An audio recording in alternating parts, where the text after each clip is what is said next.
Hi, I'm Marcia Franklin. The vibrantly painted traffic box behind me is the work of professional artist Erin Cunningham.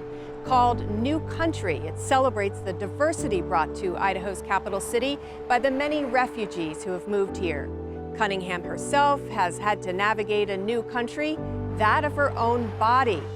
Diagnosed with a genetic blood disorder that killed both her father and her brother, she went through a bone marrow transplant to save her life.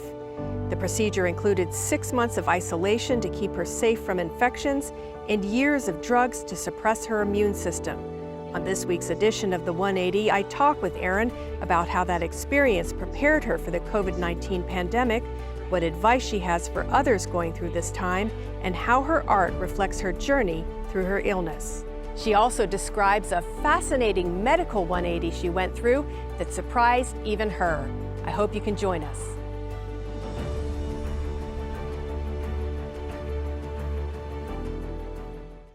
Well, Erin, first of all, thanks so much for joining me. I know you're in the throes of grading and finals are coming up, so I appreciate the time that you're taking. Thank you so much for having me. So the period of time we're in right now, I don't know if we want to call it deja vu in some respects, but certainly is a redux for you. You have a genetic condition that necessitated a bone marrow transplant, and you yourself had to be in isolation. So when we first started hearing about this coronavirus, COVID-19, what went through your mind?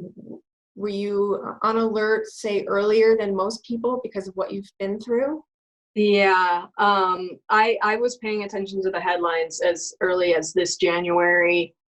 Maybe, from the moment that the mystery disease started to kind of proliferate in China and gain momentum, I was reading the news pretty much every day. It seemed like, to me, for a lot of people, they didn't notice for a while until February when it began to come across the oceans over here. But I had been paying attention for a while, yes, and I was terrified at the prospect of it, just because I think anytime that there's some kind of illness that people can't necessarily predict or that they don't understand, I get a little on edge. At the same time, I also felt like, because of my lifestyle for the past 5 years, I was sort of prepared to be away from the public pretty early. Well, let's talk about that. You've employed strategies for a long time because you have been ill. Talk about what you already are doing that, while you were frightened, still made it maybe the transition easier than it may be for other people. Sure. Part of the transplant process is that you learn how to maintain a germ-free house. So we actually took classes before we went into transplant where we talked about, all of the types of techniques that you can use to clean your house to effectively protect yourself as an immunocompromised person. I continued since then to live as though I am immunocompromised. I was fully immunocompromised until last year at some point. I think around now last year, I was still taking immunosuppressants, but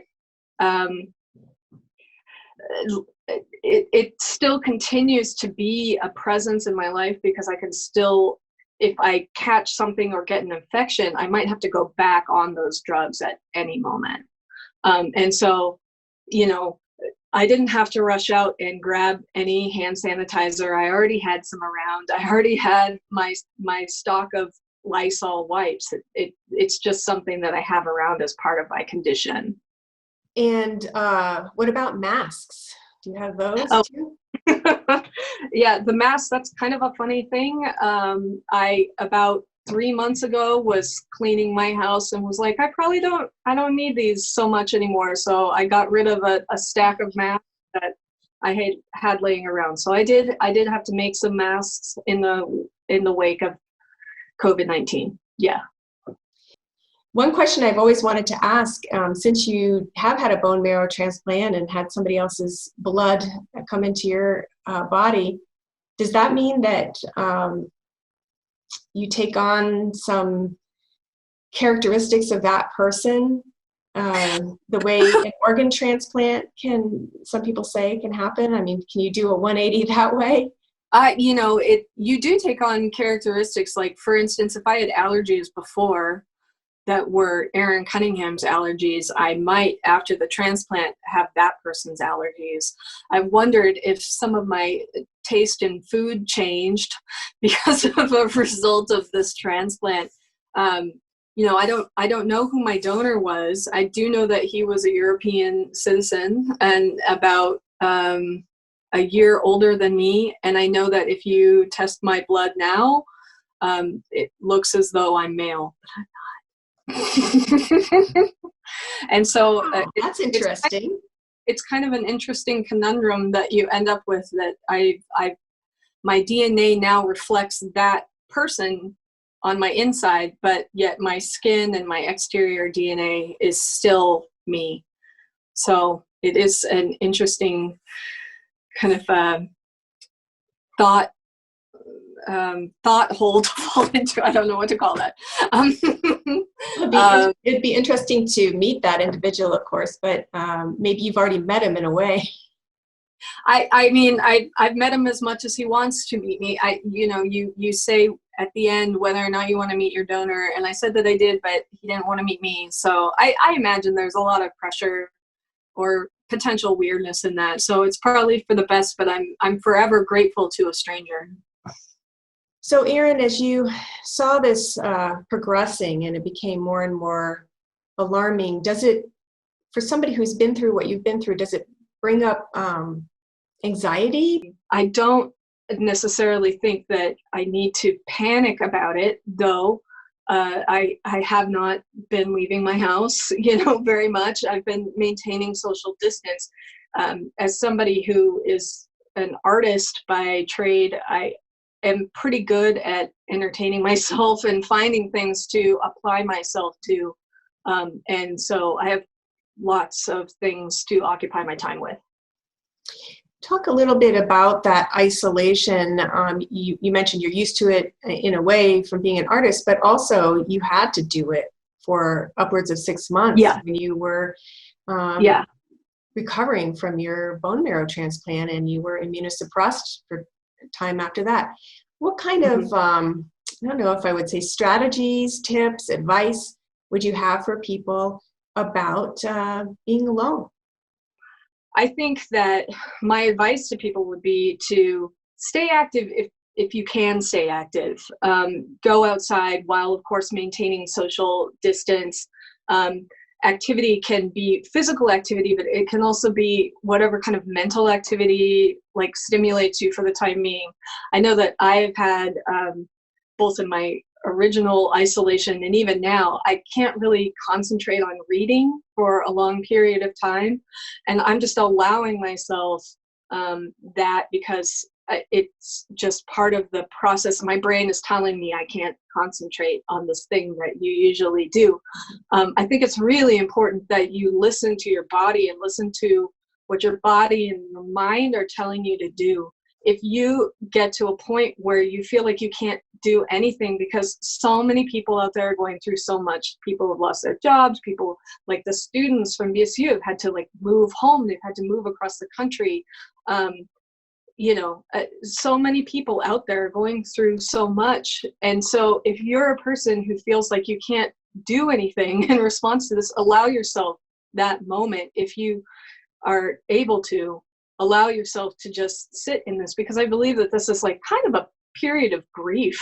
For a lot of people, we really want to be outside, we want to be active, and it's really frustrating to not be able to do what you want to do.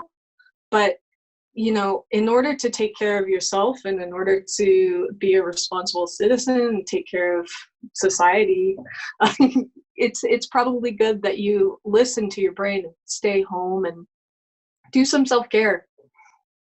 I've been taking so many baths. since this all began.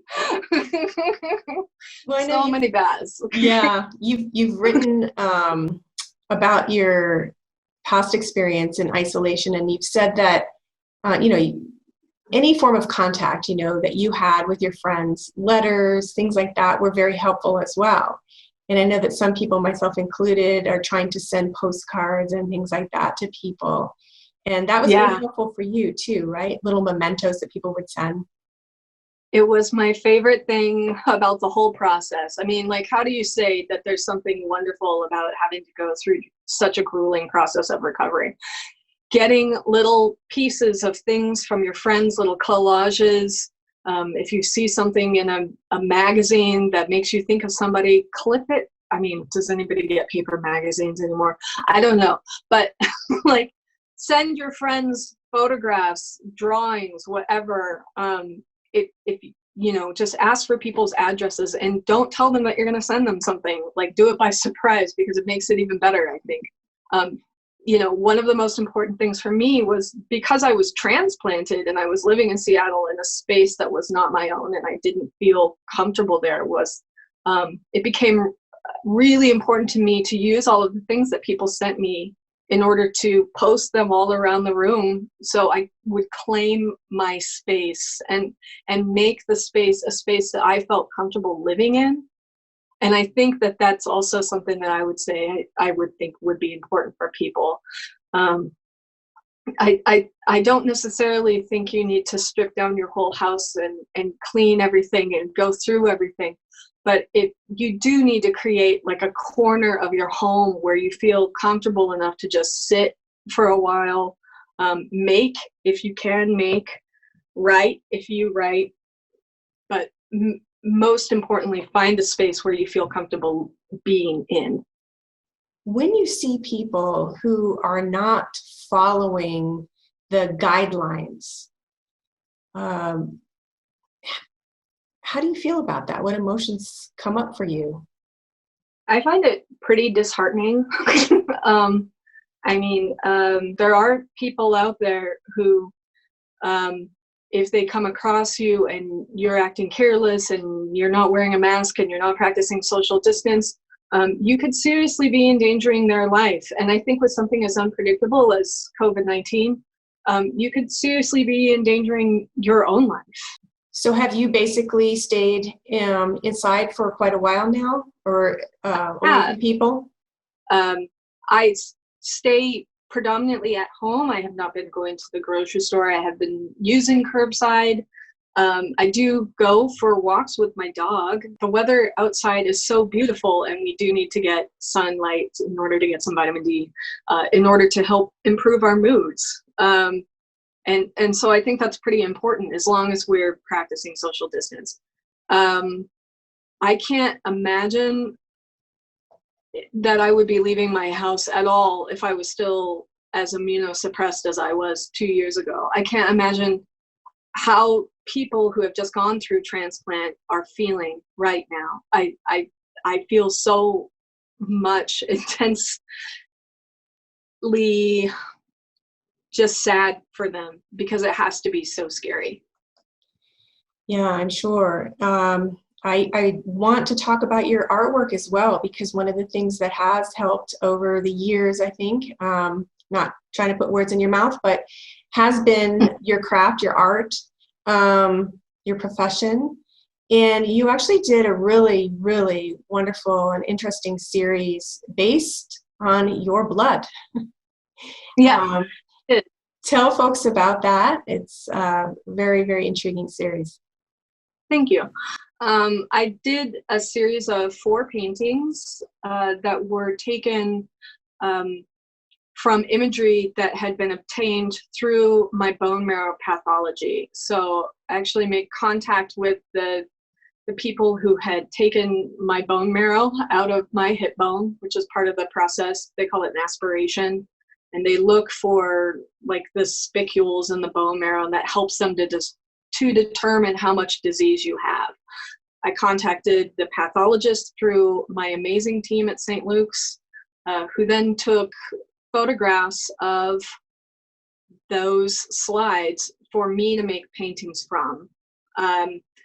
So all of the images are taken directly from my own blood in a state of having disease. And so then in order to make the images a little bit more mine, and I don't know how you could be more mine than my actual blood, but to make them more conceptually mine, I started to examine the work through kind of historical processes of thinking about medicine. So Galen and Hippocrates, like Greek and Roman physicians, speculated that all illness in the body is caused by an imbalance in the four humors. And there's black bile, yellow bile, blood, and phlegm. So I took my blood, I altered the color of them, and I represented each of the humors by using those images.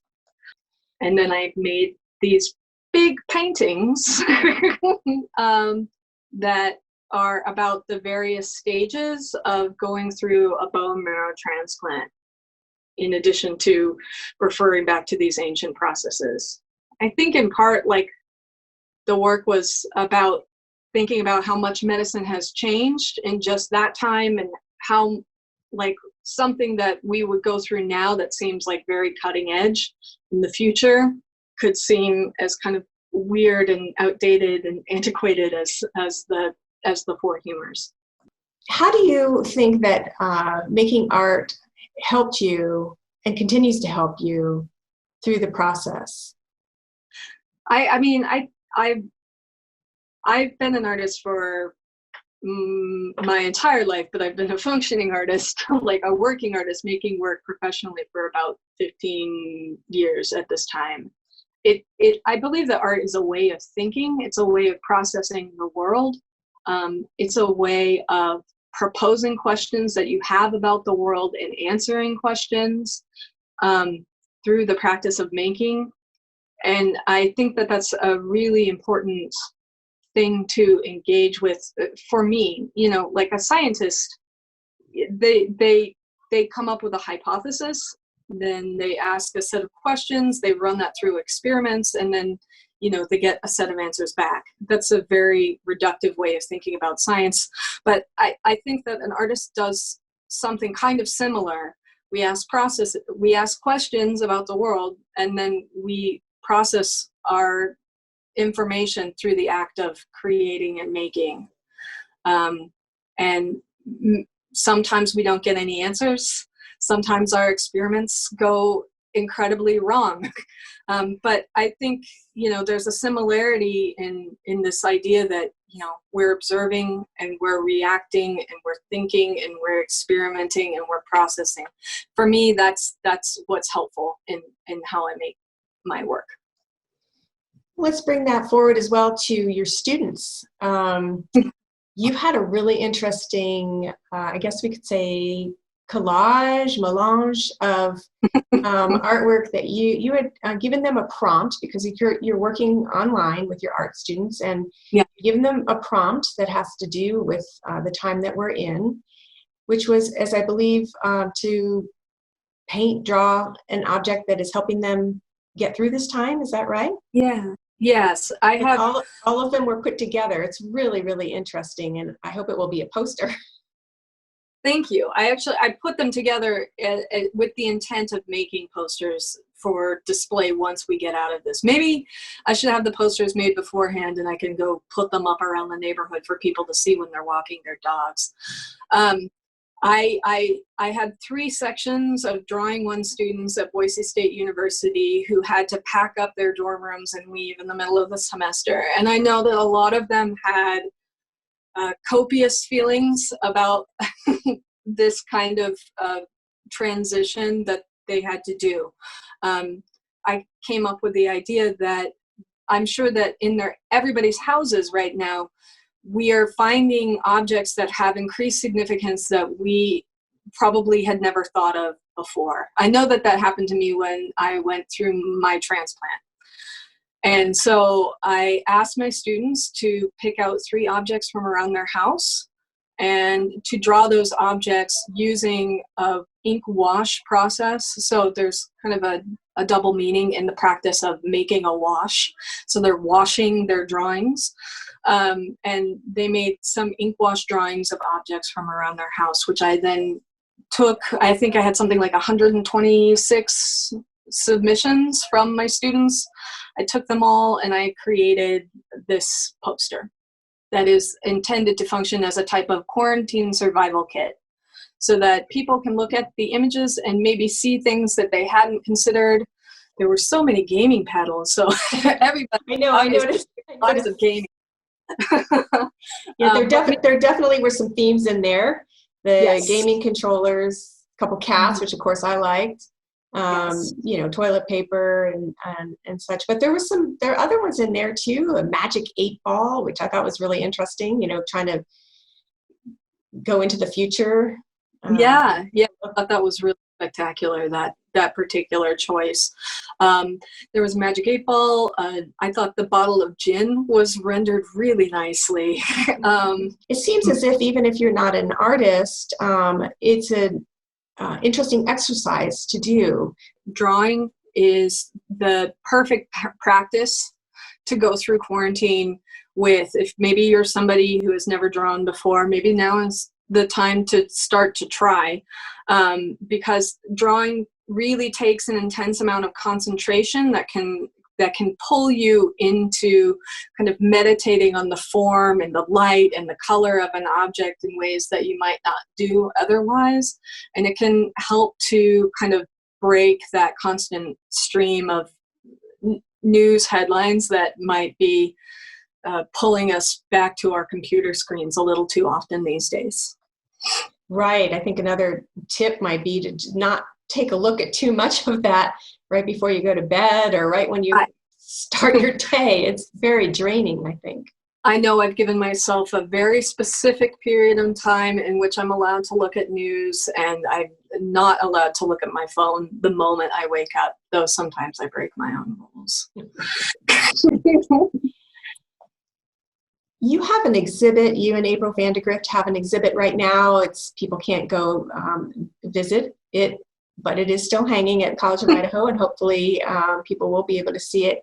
And although you, of course, couldn't have predicted what has happened, in a way it is a commentary, or it can have a relationship, can it not, in an interesting and odd way. Talk about that exhibit and its connections to today.